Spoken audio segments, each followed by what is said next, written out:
잠언 25장 8절에서 10절 말씀입니다. 서둘러 다투지 말라 하는 제목으로 말씀 묵상하겠습니다.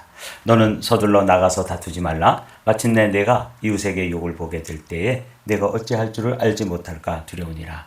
너는 이웃과 다투거든 변론만 하고 남의 은밀한 일은 누설하지 말라. 듣는 자가 너를 꾸짖을 터이요 또 내게 대한 악평이 내게서 떠나지 아니할까 두려우니라. 아멘. 오늘은 잠언 25장 8절에서 10절 말씀인데 먼저 한 절씩 다른 번역본에서는 어떻게 번역하고 있는지를 먼저 관찰해 보겠습니다. 이걸 이제 본문 관찰이라 그래요. 먼저 우리가 성경의 의미를 보아와 같은 교훈을 얻어내기 전에 꼭 먼저 해야 되는 것이 이 본문이 무엇을 말씀하고 있는가.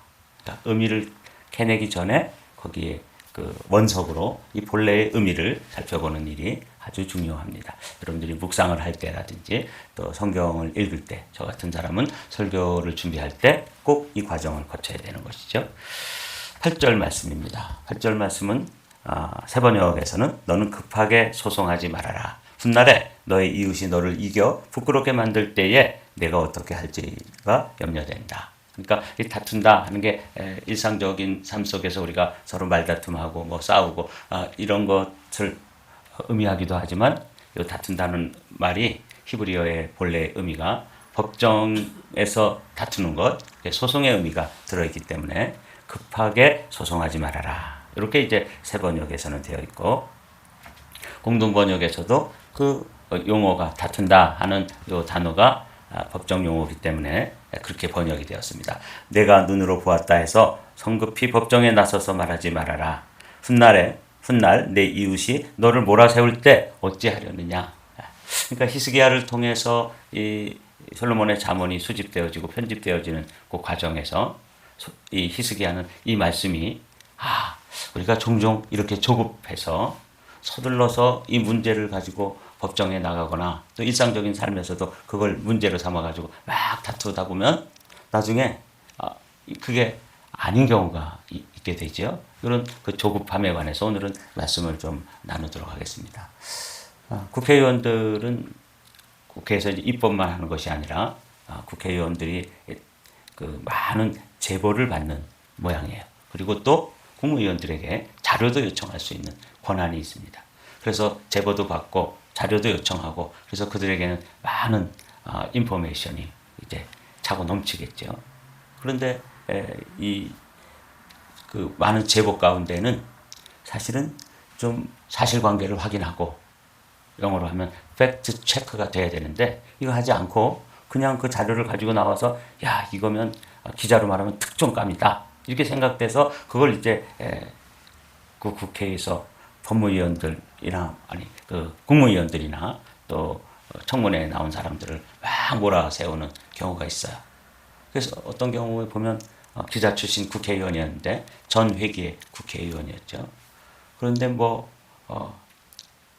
사실 확인도 하지 않고 뭐 대통령과 누가 그 요정에 가서 술판을 벌이고 무슨 노래를 부르고 또 거기에서 어떤 사람은 첼로를 연주하고 이게 다 체크가 안 된 상황을 퍼뜨려 가지고 아주 사람이 그야말로 대기자 출신인데도 큰 우스갯거리가 되는 이런 경우가 있잖아요. 근데 이게 우리 시대에만 그런 게 아니라 아마 히스기야 시대에도 이렇게 아주 어떤 일을 이게 사실관계도 확인하지 않고 막 문제를 삼아서 나중에 보니까 거꾸로 몰리게 되는 이런 경우가 있었다는 것이죠. 이렇게 조급하게 행동하지 말아라. 인생에 있어서 아주 사소한 것 같고 그렇게 크게 문제가 될 것 같지 않은데 이 조급함이라고 하는 것, 이 조급함이 아주 나중에는 큰 문제가 될 수 있구나 하는 것을 경험하고 히스기야는 이 부분을 우리에게 또 조언으로 들려주는 것이죠. 8절에서 10절까지가 그런 이야기입니다. 9절 말씀도 너는 이웃과 다투거든 변론만 하고 남의 은밀한 일은 누설하지 말라. 이것도 아주 다툴 때의 중요한 원칙 중에 하나죠. 이웃과 다툴 일이 있으면 그와 직접 변론만 하고 그의 비밀을 퍼뜨리지 말아라. 이웃과 다툴 일이 있으면 그와 다툴 일이지 남의 비밀을 들추어내지는 말아라. 이게 어떤 얘기냐면 이제 둘이 다투게 될 때 이게 이제 법정에서 다투는 일을 이야기하기도 하고 또 일상 속에서 부부 간에 또는 뭐 부모 자녀 간에 또 이웃 간에 이렇게 다툴 때 다투는 이슈 그것만 가지고 이야기해야 되는데 종종 그 사람이 예전에 범했던 실수라든지 내가 알고 있는 비밀이라든지 이런 것을 동원해 가지고 결국 이야기하다 보면은 또 큰 실수를 하게 된다. 이런 이야기입니다. 10절의 말씀도 연속선상에 있어요. 듣는 자가 너를 꾸짖을 터이요 또 내게 대한 악평이 내게서 떠나지 아니할까 두려우니라. 그래서 아까 말씀드린 그런 국회의원도 그렇게 큰 실수를 해서 뭐 정말 대특종을 한 것처럼 국회에서 그걸 발설을 하고 문제를 삼고 나중에 보니까 그냥 가짜 뉴스였던 것이죠. 이렇게 되면 그 사람은 이미지가 실추되고 사람들에게서 아주 우스운 사람이 되고 이번에는 이제 국회의원에서 떨어졌습니다. 이렇게 되는 거죠. 그 말을 듣는 사람이 오히려 그 사람을 비난하게 되는 것이죠. 오늘은 요 8절에서 10절 말씀 가운데 요 그 10절의 말씀을 보면 허물을 덮어주는 자는 사랑을 구하는 자요 그것을 거듭 말하는 자는 친한 것을 이간하는 자니라 이렇게 되어 있죠.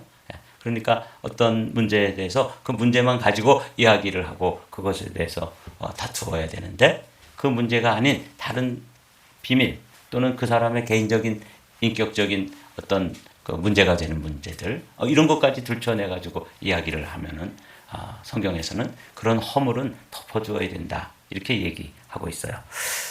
오늘은 이 8절 말씀을 중심으로 해서 잠깐 말씀을 좀 묵상하고 우리가 신앙생활을 하는 데 있어서 이 조급함, 성급함, 서두름 이 문제에 대해서 오늘은 좀 우리 자신을 살펴보고 또 이런 부분이 있었다면 주님 앞에 회개하고 조금 더 한 템포 늦춰서 행동하고 또 생각하고 그리고 신중해지고 이런 그리스도인들 이게 이제 성숙으로 나아가는 길인데 이 히스기야는 솔로몬의 잠언을 쭉 수집해서 보다가 야 이거는 아주 사소한 일처럼 보이고 그렇게 뭐 큰 문제가 아닌 것처럼 보이는데 이런 아주 작은 문제가 얼마나 사람을 인격적으로 무너뜨리고 또 사람들에게 평판을 들을 때 결국은 큰 실수를 통해 가지고 사람이 아주 우습게 되는 경우가 있구나.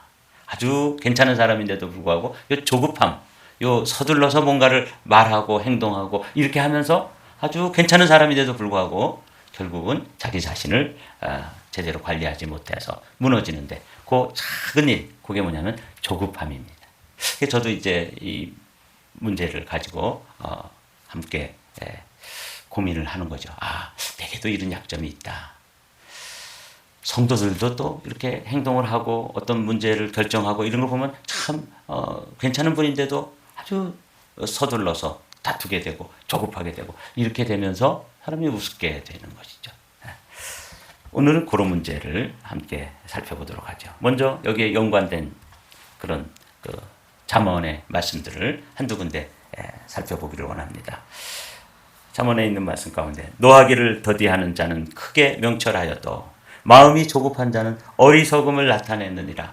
여기 더디하는 자와 조급한 자가 이렇게 대별이 되어 있죠. 그러니까 노하기를 더디한다. 자기 자신이 컨트롤 되는 것이죠. 화가 날 일이 분명해요. 이때는 뭐 분노를 폭발해도 그게 뭐 크게 잘못된 게 아닌 순간에도 더디한다. 그것을 참아내는 것이죠. 이런 성숙함. 잠언서에서는 이 잠언의 지혜자는 이 조급함에 대해서 아주 여러 번 말씀하고 있다는 것을 발견했습니다. 그러니까 조급함, 난 원래 성격이 좀 급해. 나는 뭐 뒤끝은 없어. 뭐 이렇게 말하는 사람들 있죠. 근데 이게 문제예요.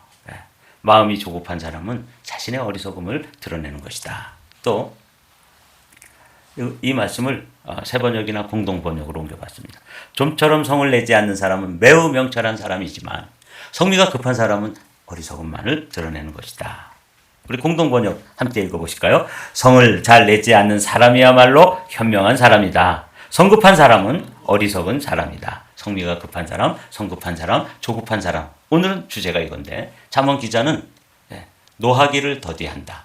좀처럼 성을 내지 않는다. 성을 잘 내지 않는 사람이야말로 현명한 사람이다. 이렇게 가르쳐주고 있잖아요. 그러니까 우리가 이제 잠언을 통해서 지혜자가 되기를 원하고 지혜로운 사람, 지혜로운 삶을 살기를 원하는데 그중에 이 지혜를 무너뜨리는 아주 작고 사소한 것, 어떻게 보면 뭐 그냥 괜찮을 것 같은 그런 요소 중에 하나가 조급함인데 이게 아주 작지만 치명적으로 우리의 삶을 무너뜨리고 그렇게 만드는 요소가 조급함입니다.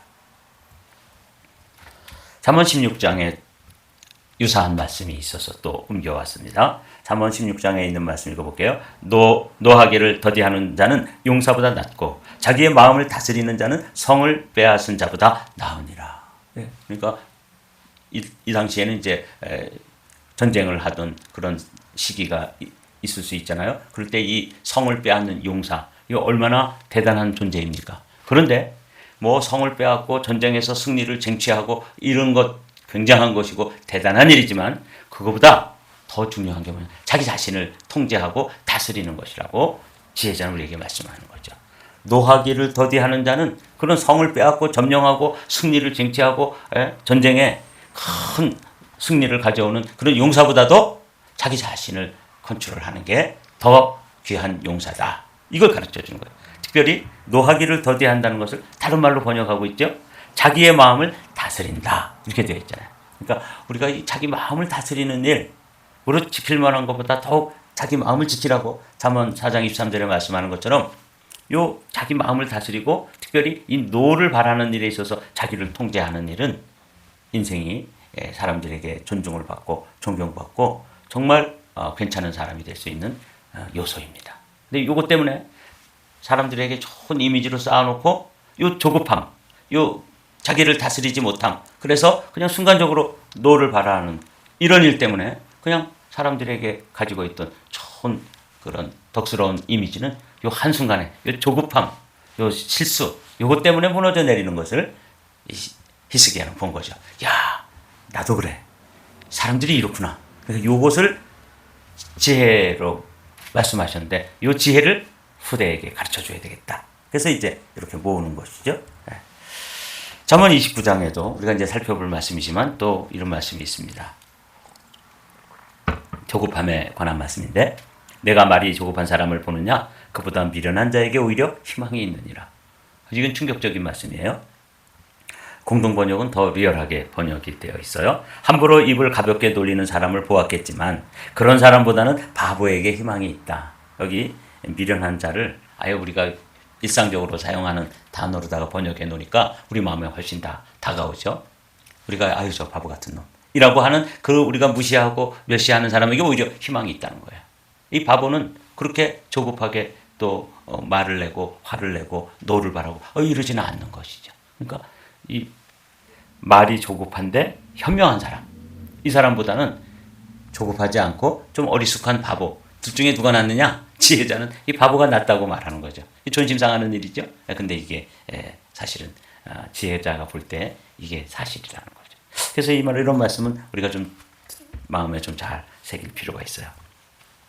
여기까지 묵상을 하다가 한 사람 성경에서 조급해가지고 자기 인생을 망친 사람이 누가 있을까? 이렇게 이제 생각을 하다가 설교를 다 준비해 놓고 이제 제가 생각을 하다가 이분을 떠올렸어요. 이 인물이 이 아히도벨이라고 하는 사람인데 먼저 성경 말씀을 읽고 한번 이야기를 나누도록 하죠. 아히도벨이 자기 계략이 시행되지 못함을 보고 나귀의 안장을 지우고 일어나 고향으로 돌아가 자기 집에 이르러 집을 정리하고 스스로 목매어 죽음에 그의 조상의 묘에 장사되니라. 이 아히도벨이라고 하는 인물에 대해서 성경에 나와 있는데 여러분 다 아는 이야기죠. 다윗이 아주 정말 괜찮은 아들 압살롬이라고 하는 아주 출중한 아들이 있었는데 이 아들이 오랫동안 준비를 해가지고 모반을 일으켰습니다. 정말 다윗으로서는 부끄러운 일이고 수치스러운 일일 뿐만 아니라 생각도 못한 일이죠. 아들이 자기의 목에 칼을 들이댈 줄 누가 알았겠습니까? 그래서 황급히 이제 피난길에 오른 거예요. 그리고 나서 뭐 그 압살롬하고 어떻게 싸우겠습니까? 다윗은 그야말로 백전노장이지만 그 새내기 모반을 일으킨 아들하고 뭐 맞서 싸우는 게 너무 부끄럽고 또 수치스러운 일이라서 그냥 황망히 도망길에 오른 것이죠. 그러다가 이제 이 아히도벨이라고 하는 인물은 원래 다윗의 책사였습니다. 그런데 기회를 봐가지고 조급하게 이제는 때가 다윗은 지는 해고 이게 압살롬이 뜨는 해구나. 내가 이쪽 편에 협력을 해서 한번 또 천하를 얻어야 되겠다. 이렇게 조급하고 성급하게 판단을 하고 압살롬 편에 섰습니다. 근데 이 사람은 요 줄을 잘못 서긴 했지만 그 당시에 제갈량 같은 지략가였습니다. 그러니까 이 사람이 내는 이 지혜로운 이 책략은 당할 사람이 없는 거죠. 그래서 다윗도 이 아히도벨이 압살롬 편에 섰다는 것 때문에 크게 절망합니다. 야, 이건 압살롬은 내가 대충 정리할 수 있지만 아들이니까 뭐 어린 사람 경험도 없고 그러니까 이거는 제압할 수 있을지 모르겠는데 그쪽 편에선 이 아히도벨은 그야말로 압살롬에게 천군만마와 같은 그런 인물이 아니겠어요? 그러니까 그런데 이제 이 아히도벨이 계략을 냅니다. 급히 도망가느라고 지금 전열이 정비되어 있지 않을 텐데 한 12,000명 정도만 데리고 가서 덮치고 급습을 하면 거기 지금 모여들었던 사람들이 다 도망을 치고 다윗 혼자만 남을 겁니다. 그때 다윗만 탁 잡아가지고 오면 이 쿠데타는 완성입니다. 이렇게 계략을 냈죠. 이건 사실 맞는 거예요. 그때 후세라고 하는 이 다윗의 책사가 다윗에게 갔다가 돌아와가지고 이 압살롬 편에 선 것처럼 위장해서 거기 가만히 듣고 있는 거예요. 그러다가 반대 의견을 냅니다. 아이고, 그거는 뭐 좋은 의견 같아 보이지만 다윗이 어떤 사람입니까? 백전노장이고 얼마나 경험이 많은 사람인데 그렇게 백성들 틈에서 잠을 자고 그렇게 허술하게 하겠습니까? 어디 굴에 들어가 숨어 있거나 지금 다 자기 방비를 하고 있을 텐데 조그만 한 12,000명 데리고 갔다가 그냥 패배를 하면 그 다음에 전의가 상실되고 우리에게는 큰 손실이 와서 이 모반을, 이 혁명을 승리할 수 없습니다. 그러니까 좀 신중할 필요가 있습니다. 이렇게 두 가지 반대 의견을 내게 되잖아요. 이러니까 사람들이 아히도벨도 괜찮은 의견이지만 신중론을 펴는 이 후세의 의견이 더 타당해 보여서 그날 급습을 안 하는 거죠. 그래서 결국은 다윗이 살아나게 되는 결정적인 요 일을 겪은 후에 아히도벨이 아주 조급한 그래도 또 훗날을 기약해보자 이래야 되는데 아히도벨이 자기 계략이 시행되지 못함을 보고 그 한 가지 자기의 그 지혜로운 그 지략이 왕에게 지금 새롭게 모반을 일으킨 압살롬에게 받아들여지지 않았다는 그런 작은 일 때문에 가가지고 자결을 했다? 이거 급한 사람이죠. 스스로 목을 메어 죽었다. 이게 이제 이 천하의 지혜로운 사람 아히도벨이 조급하고 성급하게 결정을 내려서 자기 삶을 마감하게 되는 장면을 성경은 담담하게 기록하고 있습니다. 이게 조급함의 결과입니다. 조급하면 이건 정말 아무것도 이뤄낼 수가 없는 것이죠. 사도 야고보는 우리에게 이렇게 얘기합니다. 제가 19절, 여러분들이 20절 한번 읽어볼까요? 내 사랑하는 형제들아, 너희가 알지니 사람마다 듣기는 속히 하고 말하기는 더디하며 성내기도 더디하라. 다 같이 사람이 성내는 것이 하나님의 의를 이루지 못함이니라. 그렇습니다. 이 이제 조급함을 통해 가지고 감정적으로 표출되면 그게 노가 되고 성내는 것이 되고 이렇게 되는 것인데 그 조급함은 그런 성내는 것은 하나님의 의, 하나님의 뜻을 이루지 못한다. 그래서 제가 그 아히도벨이라는 그 참 지혜로운 사람, 다윗이 아끼고 그의 지혜를 빌려서 전쟁을 하고 나라를 방비하고 나라를 경영했던 그런 그 엄청난 사람도 이 조급함, 요것 때문에 인생을 그렇게 허무하게 자결로 마치게 되지 않습니까? 우리나라 사람들이 제일 들어둬야 될 이 말씀이 이 조급함을 잘 다스리는 거예요. 우리나라 사람들이 동남아 같은 데 가보면 한국말 할 줄 모르는데도 불구하고 그 사람들이 하는 말이 있어요. 뭐라 그러죠? 빨리. 예. 요걸 그렇게 잘 알아가지고 우리가 가면은 빨리 그러는 거예요. 그래서 원래 제가 선교 여행 갔는데 거기 동남아 가면 이제 중국 사람들이 중국 식당을 이렇게 하는데 그 현지의 음식은 정말 우리의 입에 잘 맞지 않잖아요. 그래서 같이 갔던 단골 선교팀들이 그런 음식이 아주 힘들어해요. 그런데 이제 어느 시간에는 이제 중국 식당에 가서 이렇게 음식을 먹을 수 있는 찬스를 만들어 주거든요. 그럴 때 본래는 중국 요리는 한 접시 들어와서 다 나눠 먹고 또 한 접시 들어와서 또 나눠 먹고 이렇게 하는 거잖아요. 근데 그 단기 선교를 갔는데 3접시씩 들어오는 거예요, 한꺼번에. 그래서 왜 이러냐, 왜 이렇게 특별히 우리는 한꺼번에 3접시씩 이렇게 들어오냐 물어봤더니 여기는 코리안이 아니냐. 코리안들은 빨리빨리를 원하기 때문에 한 접시씩 들어온 걸 견디지 못한다는 거예요. 그래가지고 세 접시씩 들어와서 그냥 먹고 채치우고 또 그런데 그 중국 그 식당의 주인이 그렇게 좋아한대요. 빨리빨리 먹고 가버리니까 또 그 다음 사람 손님을 받을 수 있잖아요. 원래는 2시간, 3시간 먹는데요. 근데 뭐 우리는 뭐 20-30분이면 해치우니까 이게 중국 그 식당 주인으로서는 그냥 한 3접시씩 빨리 갖다 주고 먹어서 내보내면 그 다음 손님을 또 받을 수 있으니까 좋아한다 그래요. 어떻게 보면 참 부끄럽죠. 여기 듣기는 속히 하고 말하기는 더디하며 성내기도 더디하라. 성내는 것이 하나님의 의를 이루지 못한다 그러잖아요. 여러분 하나님은 어떤 분이신 줄 아세요? 하나님도 조급한 하나님이 아니세요. 여호와는 자비로우시며 은혜로우시며 노하기를 더디하시며 인자하심이 풍부하도다. 이 시편 103편의 말씀이고요. 시편 145편 함께 읽어보실까요? 시작. 여호와는 은혜로우시며 긍휼이 많으시며 노하기를 더디하시며 인자하심이 크시도다. 하나님도 이렇게 저 같은 목회자 또 여기 시중에 뭐 LA 시내에도 목회자들도 많잖아요. 그 목회자들만 가만히 들여다봐도 하나님께서 정말 화내실 일이 많아요. 많으실 거예요. 그런데도 하나님은 어떤 분이세요? 노하기를 더디하신다. 이게 하나님의 성품이에요. 하나님의 성품이 우리 안에 그대로 옮겨지면 우리도 조급하거나 성급하거나 막 자기 자신이 통제가 안 돼가지고 실수하는 일을 멈출 수 있는 것이죠. 주님의 성품이 우리에게 접붙임 바 되어서 내 성품으로 사는 게 아니라 누구 성품으로? 주님의 성품으로 살아야 되는 것이죠. 영성가였던 리차드 포스터의 말이 마음에 들어서 옮겨 놓아봤습니다. 조급함은 마귀적인 것이 아니라 마귀다. 그리스도인은 예수를 믿는 순간 거룩한 신분이 된다. 그러나 그 거룩함을 완성하는 데는 평생이 걸린다. 그렇습니다. 우리는 거룩한 신분이 되었지만 그 거룩함을 완성해 가는 데는 시간이 오래 걸리는 것이죠. 하나님께서 17살에 요셉을 노예로 팔려가게 해서 그가 정말 애굽의 총리가 되기까지 13년이라고 하는 시간을 훈련을 시키고 다듬어 가시고 옥에 갇히게 하시고 이런 과정을 다 거친 후에 그를 총리로 들어쓰셨어요. 근데 요셉은 짧은 거예요.